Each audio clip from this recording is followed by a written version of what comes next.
Welcome to the League of Legends Patch Preview. I'm Freak and I'm here with Morello, lead champion designer. Together, we'll be discussing some of the gameplay changes coming into the next update for League of Legends. Note that this video does not cover every single change, but will explain our thought process behind some of our decisions. We're making two small changes to Twisted Fate. We're increasing his base attack range and making the player manually acquire targets once he locks a card. What are we hoping to do with these changes? One of the things we really wanted to do is improve Twisted Fate's laning consistency and ability to trade with other people in lane, which is poor right now. Not only can Twisted Fate now trade more effectively with other auto attackers since he has a similar range, Pick a Card now has similar range to spells as well. This lets him trade with characters like Ahri or not come out in unfavorable or completely unsafe positions when laning against a multitude of characters. The manual acquisition of Pick a Card is a quality of life change. A lot of TF players express frustration with gold card would come up and then accidentally fire against a target you didn't intend to.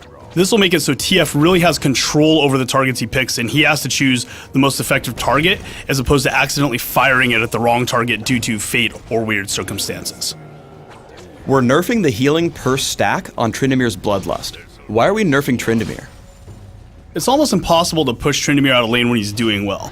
This is because the heal for how much rage he has is very high. This means when Tryndamere is in there dominating his lane, getting tons of hits on the enemy, crushing lots of minions, his rage is always full and he's healing for a ton. This doesn't leave a lot of counterplay options to the enemy laner.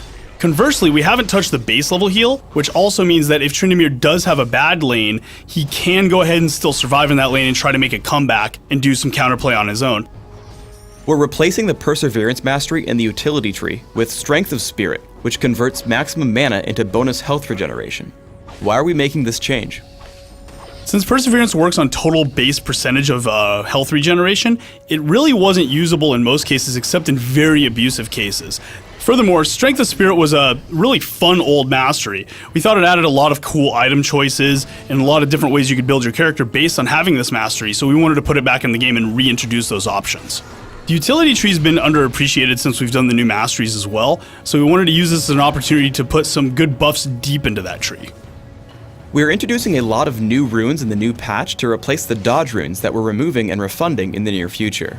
These new runes have stats like hybrid armor and magic penetration, gold over time seals, bonus percentage health, lifesteal, and spell vamp.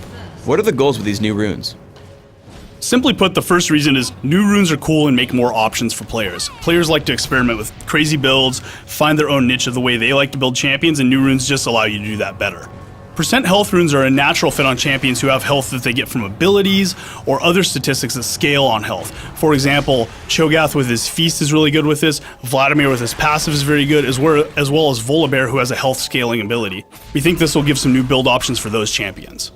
Hybrid penetration runes are something that not only fans have been asking for a while, but also really gives that kind of like, oh, do I build armor or magic pen on characters like Akali or Jax or Kayle or other champions who scale on both magic and physical damage? For these hybrid characters, these new runes will give you more total penetration than alternating magic and armor penetration runes would on their own. I wanted to talk for a second about the new lifesteal and spell vamp quintessences. Even though we've been reducing some of the amount of sustain in our game through our support changes and other such adjustments we've been doing, lifesteal and spell vamp are in kind of a different category. The reason for this is because they require some risk or some opportunity costs in order to get the sustain back. So for example, to use lifesteal, you have to start auto-attacking more than you normally would, or you have to engage with other champions. This makes for some interesting decisions on these champions, as opposed to them just passively getting health back.